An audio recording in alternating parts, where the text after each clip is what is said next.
Something a bit out of the ordinary today. I'll show you what I do on sort of work I do on a general day-to-day basis. I've got this site hut or porter cabin type building. A mate of mine's just bought these things. There's two of them and they're kind of conjoined in the centre to form one big office space. And these were bought from a site and they'd kind of been smashed up. The ceilings had been ripped out. So obviously someone had ripped all the ceilings out in order to get the £2 worth of copper wire that was inside them and caused about 500 quid's worth of damage in the process. All the windows were smashed. They were just generally proper beat up, and the nice cabins, they were nice cabins, so replaced all the double glazed units in the windows. I've just replaced the ceiling, and I've got the roof to do because the roofs have like a marley rubberized sheeting on them, which after a while goes brittle. So I'm going to replace it with fiberglass, and I've just stripped that off. So go and have a look at that.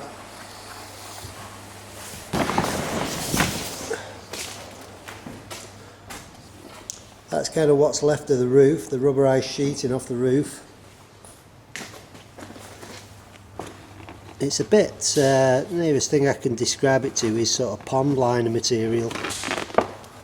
It's got kind of backing on it, like a paper backing on it, and like a rubberized layer on top, and it's all seam welded together.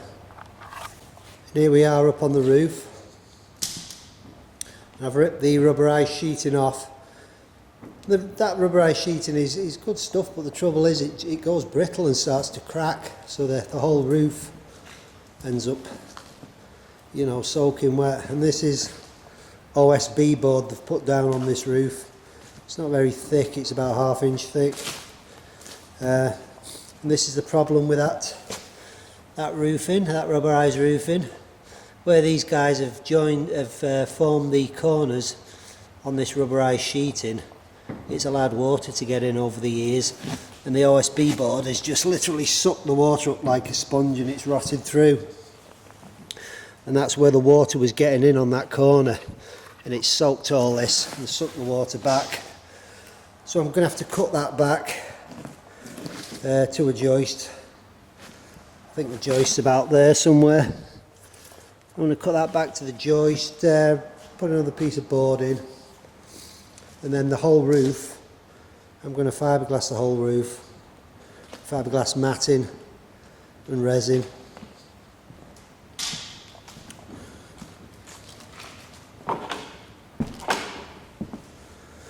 This paper is sort of a backing that is on the felt. You see, it's a nightmare to get off. I've got up what I can. There's little loose bits and pieces like that in places, but generally it's proper stuck down. So what I've decided to do, I've scraped up all the loose stuff. I'm going to get the blower and blow all this crap off the roof now. Then I'm going to give the whole roof a coat of resin, put that on with the roller, which will dampen down and sort of properly get hold of this paper and bond it to the roof. And then I'll start to lay the fiberglass mat and cloth on that with the gel coat. I've got a couple of trims here, fiberglass trims, which I will use on the ends of the roof, just there, and they will form the drip off the roof into the guttering. So I've got to cut them to length and just screw them down. So we'll crack on with this, and these are all these joints here where the boards are butt up to each other and join. I'll be putting tape over all these, masking tape. It's so there's always going to be movement where you've got two boards joined together. There's always going to be a bit of movement between the two with you know, heat, humidity, condensation, everything. So it's better to bridge that with a piece of tape, and then the movement can continue underneath on that joint. If you don't do that, you'll possibly get cracks along the fiberglass. And this, you can see where this is where the paper's let go on every single joint, and there's the joint down the centre of the roof there, and you can see all the way down the paper's let go in them areas because of the movement. And the same kind of thing will happen with fiberglass as well. So we'll bridge them with some tape and allow the movement to continue underneath the tape. I better get some tools out and crack on. I've got to get this cabin finished this week, and inside I've got to fit all of those kitchen units over there. I've got to go inside it as well. This is the pile of units that's got to go in, all these kitchen base units. This section of the office is going to be used as a laboratory on site, a big chemical plant. So I've got all them to put in as well. A load of worktops. My God, all this in 4 days. There's the cabin as she is now. I'm glad I'm inside. It's just never stopped raining in the last 2 weeks. That's why I'm going to do work on these. You need a big building, and that's what we got.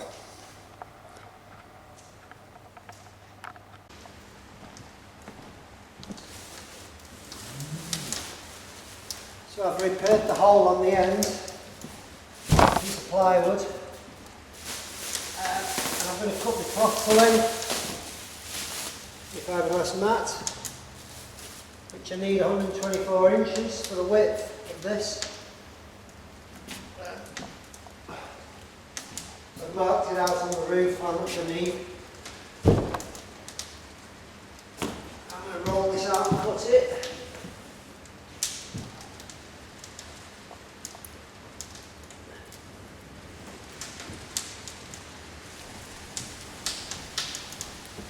And I've got to keep this pretty square, the ends of these cut square,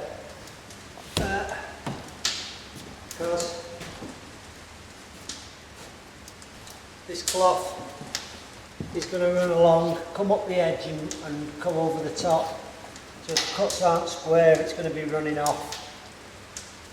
So I'm going to keep them square. I've got to cut all these. I've decided not to pre-resin this roof, because the edges of these paper, there's some edges that are sticking up like that. And if they get resin on them and they stay stood up, I'm going to have a nightmare fighting them laying the cloth. So what I've decided to do is I'm going to lay the cloth down on resin, and when the cloth's set, I'm going to go over it with another coat of resin, just for waterproofing really. Then I'll put the gel coat on top of that. So I'll crack on and get these cut. There's an awful lot of it to cut and roll up, ready for glassing. That's the first one. I'm just going to estimate how many pieces of this I'm going to need.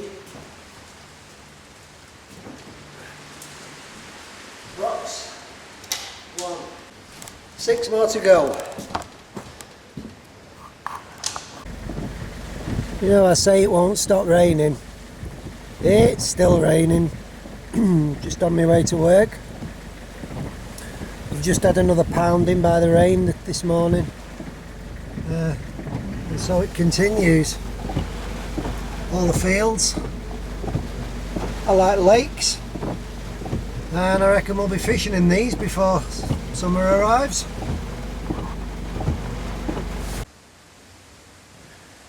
I think I said I needed 10 sheets, not 9, to get this roof done.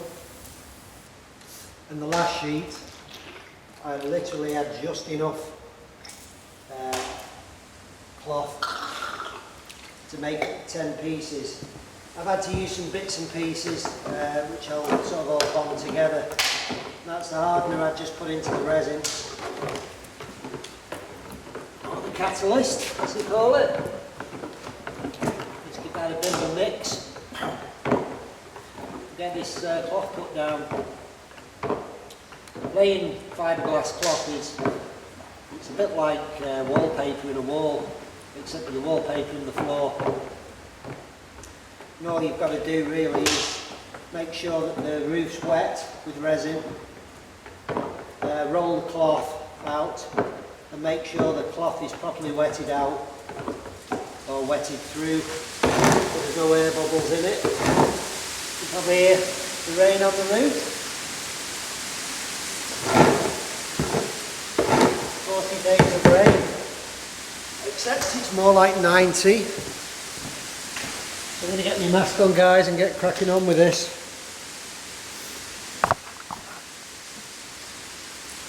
It stinks.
that's it. It was a little bit fiddly, that one, with all them bits and pieces to put on. But I've got full rolls now. It's going to be a lot easier doing these. Well, it's going to be simpler.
Okay, so I think you probably get the general idea of it.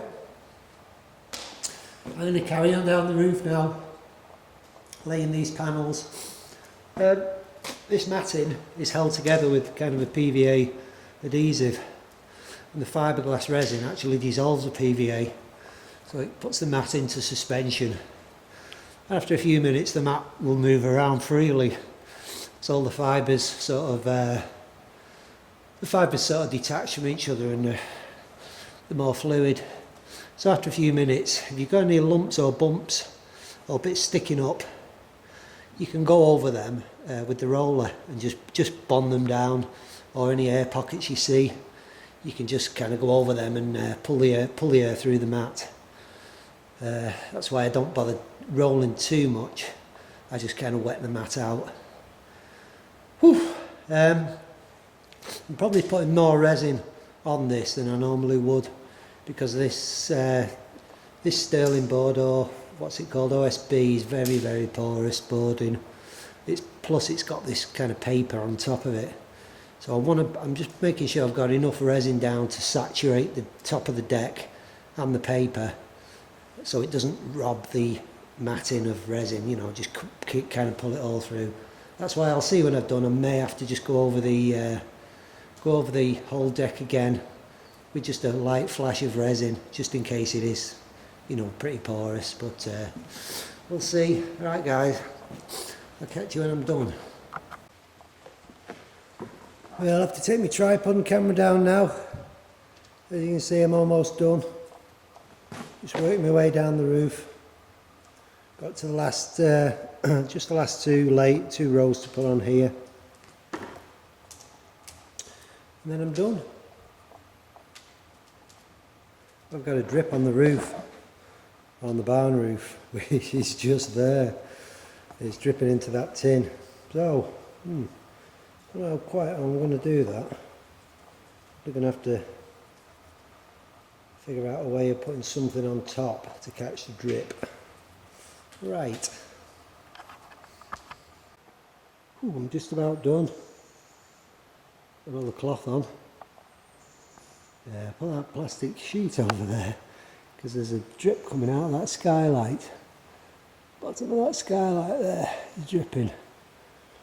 You know anything about fiberglass, then you know it really doesn't mix with water. So,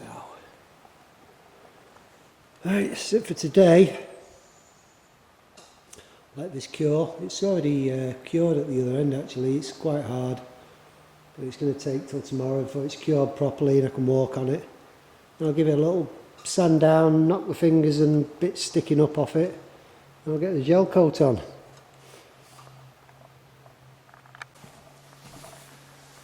Another day, another dollar.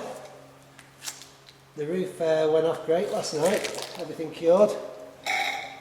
It's not porous, it's a lovely matte finish on the matting.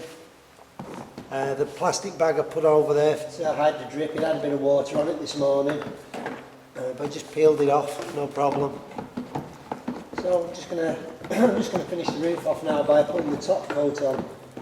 And this is kind of a thicker gel coat, which has got solar, they could call the inhibitors, and it stops the sun's UV rays destroying the fiberglass.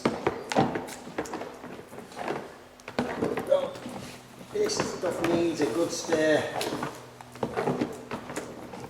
If you ever do this, make sure you really properly stir your gel coat and get it into the corners on the bottom.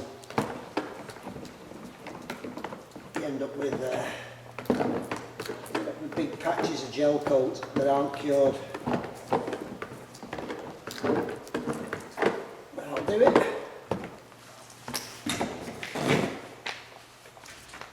This is a relatively straightforward job, fairly quick. Not much point filming a lot of this, so I'll just show you what it kind of looks like as it goes on.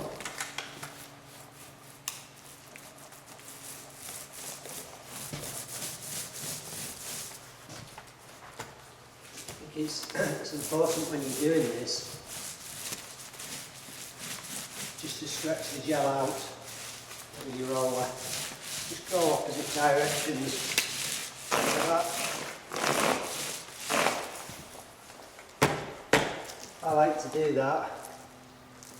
Put a thin coat on everything, like so. And then I'll load the roller and I'll just go over it again.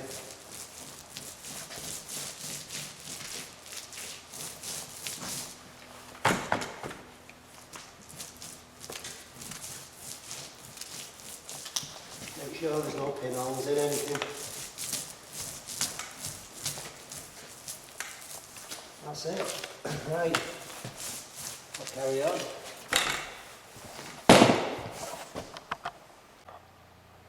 So I'm done, gel coat's on.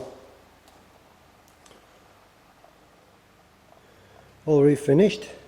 On this roof I've got some metal caps, which is just kind of a little metal, like an angle iron, but very thin 1mm stuff of sheeting. And it just covers this lip and runs down the side. That's just to hide the edges and make the edges waterproof. Just got to screw that down, and this roof's done. So there it is, fiberglass in a roof. If you want a good, tough, maintenance-free roof on, you know, your house, one of your buildings, your workshop, anything, this is the surface to go for. This is what I've got on my workshop, and I did mine 15 years ago. It's still good. I've been doing these roofs a long time. I started working with fiberglass when I was an apprentice. Oh, what, a million years ago? No, seriously, about 40 odd years ago. So I know how to use it. There is another step which I didn't do on this. And if you were, say, putting this finish on a balcony, and you was walking out on a balcony, you can get it much smoother than this, and because there's another layer you can put on top, which is called a tissue layer. And the tissue is, just as the name suggests, it's like tissue. And when you initially lay your matting down, you then put the tissue on top of that. And what the tissue does, it gives a nice matte finish over the cloth, and it takes the unevenness out. It takes all the little lumps and bumps and pinholes and strands and everything. It just pads everything down. So then when you're done, you can just go over with your gel coat and you just get a nicer finish. Don't know whether the camera will pick this up, but that's the finish you're going to get without tissue. Let's go back a bit, there we go. That's the finish you're going to get without tissue, and with tissue you'll get a smoother, nicer, flat finish on it, which, you know, would be better if you was, like I say, if you was doing them on a balcony, or say a flat roof on your house that you was looking onto all the time. Right, well that's it guys, that's a quick overview of fiberglass in a roof. I'm going to crack on now and get these units in this cabin. I'll put these trims on tomorrow. So thanks for watching, I'll see you in the next video, which will probably be my chef's knives. Get this job done, I can maybe get on with my chef's knives this weekend. Bye for now.